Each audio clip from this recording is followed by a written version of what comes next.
Olá pessoal, vocês sabem como que os Estados Unidos da América se tornaram a maior potência mundial? E vocês sabem como ocorreu a crise mundial de 29, que para alguns foi a maior crise econômica da história? Então assista essa aula até o final para vocês entenderem. Bem-vindos ao canal Zeus Lito, os loucos anos 20 dos Estados Unidos da América. Gente, pós Primeira Guerra Mundial, que acabou ali em 1919, oficialmente, após a assinatura do Tratado de Versalhes, né? Aquele horroroso Tratado de Versalhes que foi o embrião para a Segunda Guerra Mundial, né? Então, pós Primeira Guerra Mundial, os Estados Unidos, que eram devedores da Europa, passaram a ser credores, pois eles vão bancar o renascimento da economia europeia através de empréstimos, né? Então os Estados Unidos se tornam assim a potência mundial. Eles passam a ser os maiores produtores mundiais de tudo, da indústria, a agricultura, passam a ser os maiores credores do mundo, com investimentos na América Latina, na Europa, no Extremo Oriente, na China, ou seja, a potência mundial é os Estados Unidos da América a partir de 1920. E tudo muda, né? O estilo de vida americano, o American Way of Life, né? Onde tem uma massificação da cultura. Quer ser feliz? Seja como são os americanos, ou melhor, os estadunidenses. Imite o estilo de vida americano. Consuma para ser feliz. É aí que o capitalismo estadunidense começa a dominar o mundo todo. E Nova York passa a ser o centro econômico através da Bolsa de Valores também, ali em Wall Street.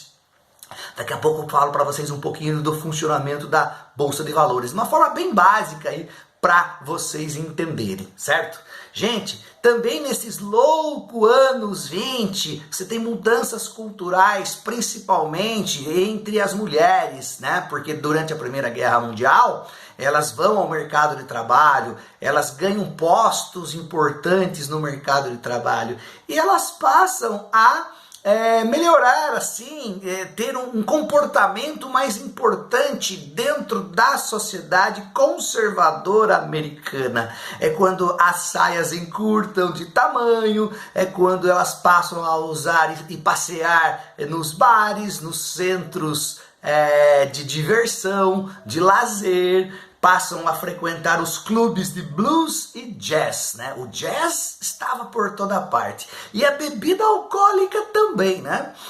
Ali no final, no meio dos anos 20, o governo americano lançou inclusive uma lei para tentar diminuir o consumo de bebida alcoólica, né? A famosa Lei Seca, né? E aí, claro que não deu certo, porque as pessoas passaram a contrabandear bebidas de outros lugares, do México ou do Canadá, ou mesmo da Europa, passaram a produzir uísques no fundo do quintal, pensem, uísques de péssima qualidade. E nesses loucos anos 20 surgiu a figura deste gangster, talvez tenha sido o mafioso mais conhecido da história americana, né? Al Capone, e aqui tem uma indicação de filme para vocês, Os Intocáveis, assista, é um belo filme com o Kevin Costner, Robert De Niro e Sean Connery, filmaço. Robert De Niro que interpreta o gangster Al Capone, que não foi preso por ser mafioso. E sim a Receita Federal acabou pegando. Oh, que spoiler, professor! Mas assista o filme que vale a pena, né? Então, na época dos gangsters, dos contrabandistas, outro famoso foi Dillinger. Tem até filme também. Mas veja esse aqui, né?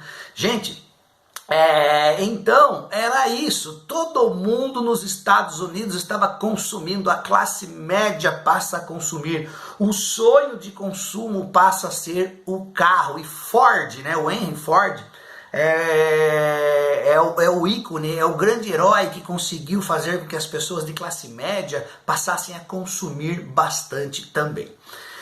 Gente, havia uma corrida desenfreada na busca de enriquecimento rápido nas ações, né? Então, O que são ações, né? Ações são papéis que representam um percentual do capital de uma empresa. Qualquer um pode comprar ações de empresas, as chamadas SA, Sociedades Anônimas, que negociam papéis em bolsa de valores, tá? A partir do momento que você compra um lote de ações, você tem um pequeno percentual da empresa, 0,3%, 0,1%, 1%, depende de quanto você compra. Ali nos anos 20, muita gente fez fortuna comprando ações e vendendo no momento certo, né? Se a empresa crescer, obviamente que as ações valorizam. Então, se você comprou ações ali no ano de 1922 e resolveu vender em 1905, e se a empresa cresceu, pensem que os Estados Unidos produziam e vendiam para o mundo todo, inclusive para a Europa, você ganhou, porque a empresa cresceu e você vendeu essas ações no momento certo. Porém, em alguns casos, ocorre a especulação. E o que seria isso? As ações valorizam, mas de uma forma artificial. Na verdade, a empresa não cresceu. As ações é que cresceram. Mas como isso é possível? Ninguém percebeu isso? Gente, vivíamos no liberalismo econômico total. Não havia intervenção do Estado em nada. É a mão invisível do mercado que não via o que estava acontecendo. Não que hoje não ocorram especulações, ocorrem especulações, mas os governos estão mais atentos a essas especulações. Algumas coisas ainda passam. Às vezes os governos não conseguem enxergar que está ocorrendo especulações.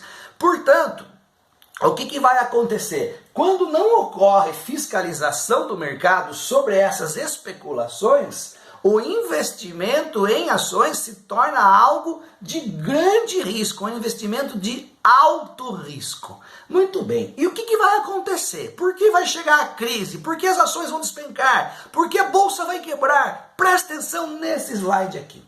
A Grande Depressão econômica começa desta forma. Há uma superprodução estadunidense, se produz tudo. Aliás, eu esqueci de falar, era um momento de invenções importantes, principalmente para o uso diário, do cotidiano das residências das pessoas. Geladeiras, aspiradores de pó, né? Só para dar aí alguns exemplos. Então havia uma superprodução de tudo, só que há uma diminuição do consumo ali dentro dos Estados Unidos. Por quê? Porque tem uma recuperação da economia europeia, né? Do pós-Primeira Guerra ali. Então, no final dos anos 20, a partir de 1927, mais ou menos, a Alemanha, a Itália, a Inglaterra, a França, né? Os países europeus têm sua economia fortalecida, né? Renasce a economia e eles praticam um protecionismo. Ou seja, os produtos estadunidenses não entram mais com facilidade na Europa. Acontece que os donos de fábricas tinham dívidas com bancos. Eles contraíram essas dívidas para incrementar a produção. Só que agora eles têm tudo produzido e não tem ninguém comprando. Então você tem o endividamento das fábricas e dos agricultores, que também plantavam safras gigantescas, colhiam e de repente não conseguiam mais vender esses alimentos para o resto do mundo, que estava com a economia se recuperando. E aí que você tem o endividamento dessas fábricas, as ações dessas fábricas despencam, as ações que estavam supervalorizadas devido à especulação, ou seja, as pessoas quando foram vender as ações, essas ações não valiam nada. Essas ações despencaram e assim, no dia 29 de outubro de 1929, 16 milhões de ações foram colocadas à venda e não houve compradores. Foi o crash da Bolsa de Nova York, a quebra da Bolsa. Não é do governo dos Estados Unidos, né? Tem muita gente que confunde a crise de 29 com os Estados Unidos quebrou a Bolsa de Valores, quebraram empresários, faliram bancos, indústrias, né? E o governo dos Estados Unidos vai ter que agir. Aguarda um pouquinho só que eu já vou explicar de que forma o governo vai agir, ok? Muita gente, vejam essa imagem, estava ali na frente de Wall Street e quebraram. Essas pessoas estão pobres empobreceram de um dia para o outro. Muita gente subiu no prédio para tentar vender as ações, percebeu que tudo que tinha investido não estava valendo nada. E pessoas se atiraram lá de cima, cometendo suicídio, num momento de desespero, tá? Os efeitos da crise, obviamente, se espalham pelo mundo todo. O Brasil era o maior produtor de café mundial e os Estados Unidos eram os maiores compradores do nosso café. E aí você tem aqui a queima do café nas praias de Santos, no litoral paulista, porque ninguém comprava o nosso café, o preço despencou. Lembrando que quase 70% do nosso PIB vinha da venda desse café ali no final dos anos 20. Em 1929. Então o governo, aqui já é 1931, tá? O governo resolve queimar os estoques de café para que não exista esse café. É a lei da oferta e da procura. Se não existe o café, o pouco que sobra para ser vendido sobe naturalmente o preço. Também foi uma medida ali já do Getúlio Vargas, né? O autoritário Getúlio Vargas, tá? Aqui uma grande contradição.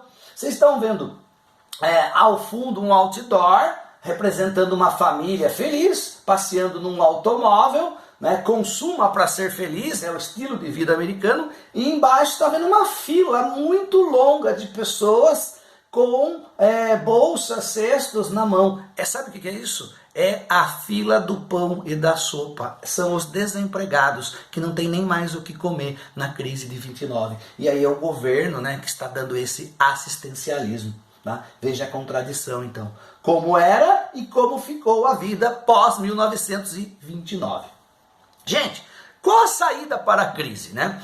Então, o presidente Roosevelt, recém-eleito, Franklin Delano Roosevelt, adota uma política de intervenção do Estado na economia. É o famoso keynesianismo. E o plano econômico do Roosevelt se chama o New Deal, novo acordo entre governo e população e empresários. New Deal, novo acordo. E nesse acordo tem regulamentação da economia, da Bolsa de Valores, maior intervenção do Estado na economia, subsídios, ajuda financeira do governo para a indústria, para a agricultura, criação do seguro-desemprego, do salário mínimo, investimento em obras públicas antes da crise de 29, para você construir uma ponte, uma estrada, né? Uma obra desse porte, sempre era a iniciativa privada que fazia, agora é o governo que passa a fazer. Então o governo passa a ser o grande financiador da economia, que vai fazer girar a economia, que vai contratar pessoas para trabalhar, portanto vai gerar empregos, tá? John Maynard Keynes era um economista britânico, ok? Bem, esse modelo foi seguido por outros países no mundo, inclusive no Brasil passa a existir uma maior intervenção do Estado na economia. A crise é mundial, é o efeito dominó. Alguns países adotam o autoritarismo, né? Por exemplo, os alemães, né? Os nazistas chegam ao poder, no caso da Itália, os fascistas, ok? Mas há uma seguinte análise que deve ser feita. O que tirou os Estados Unidos desta grande crise? Será mesmo que foi o New Deal? Percebam neste gráfico, né, do desemprego nos Estados Unidos. Aqui em 29 o desemprego era baixo, aí quebra a bolsa, o desemprego estava em torno de 3 milhões de pessoas e o desemprego dispara, chegando a mais ou menos 15 milhões de desempregados. É o início do New Deal, 1933. É a tentativa de conter esse avanço aí da miséria e do desemprego. Quando o New Deal é lançado, realmente pouco a pouco, vejam, ele vai solucionando o problema, mas em 1937 começa uma nova crise econômica. O capitalismo ele é cíclico, né? Ele é feito de momentos de crescimento e momentos de crise, né? A última crise foi de 2008 a mais ou menos 2014, e aí começamos a sair da crise. Chegamos agora em 2020, quando estávamos saindo da crise, vem a pandemia do Covid-19, nova crise econômica, de um fator externo aí, né? Mas aqui o caso foi um fator interno. E aí em 37 vem uma nova recessão. Vejam que o gráfico do desemprego de novo sobe, chegando a mais ou menos 11 milhões de desempregados só nos Estados Unidos. E de repente chegamos em 39. É o início da Segunda Guerra Mundial. E vejam que o desemprego despenca nos Estados Unidos, voltando aos mesmos patamares ou até melhores do que antes da crise de 29. Alta empregabilidade, lucro novamente, dinheiro no bolso das pessoas. Por quê? Porque a Segunda Guerra Mundial, de novo, não afetou diretamente os Estados Unidos, né? O único lugar dos Estados Unidos que foi atacado na Segunda Guerra Mundial foi Pearl Harbor, aquela base lá no Havaí, no meio do Oceano Pacífico. O contrário, a Europa, de novo, vai ser devastada pela Segunda Guerra Mundial, que vai ser muito pior do que a primeira. E assim os Estados Unidos novamente têm sua economia em alta. Vejam o que as guerras mundiais fizeram para os Estados Unidos, se tornaram a potência hegemônica mundial. Então, o New Deal pode ter ajudado com a intervenção na economia? Sim, porém, o que realmente salvou os Estados Unidos foi a ocorrência da Segunda Guerra Mundial. Beleza? Gente, eu vou parando por aqui. Façam suas leituras de aprofundamento. Esta aula é apenas algo bem simples para vocês, bem resumido. Cabe a vocês se aprofundar cada vez mais. Um abraço, até a próxima.